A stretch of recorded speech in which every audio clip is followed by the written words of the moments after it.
Good morning, everybody. It's Mrs. Schatzman here, just for your Thursday check-in. I just wanted to point you in the right direction, okay? So just as a reminder, if you look in our calendar right here, we have a class meeting tomorrow, okay? Tomorrow at 1 o'clock for period 1, and here's the link, and 2 o'clock at 1:45. I'm sorry, period 2 is 1:45, and here's the link. Okay, so just always keep going back to that calendar to get those links.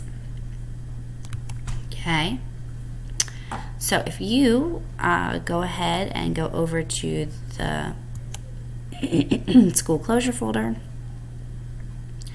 and day 4 activities.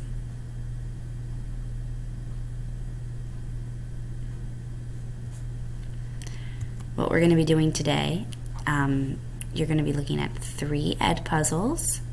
You're going to have to join my class, okay? So make sure you just follow this link. There are going to be other ed puzzles for you to watch, but I only want you doing these 3 today.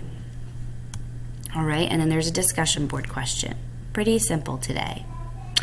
And then I want you to go back to Monday through Wednesday. Did you get all that review done? If not, try it out, all right? So nothing crazy new today, just joining that ed puzzle group and looking at the stuff for the rainforest, okay? So let me know if you guys have any questions, and I look forward to seeing you guys tomorrow for our class meeting. Have a great day.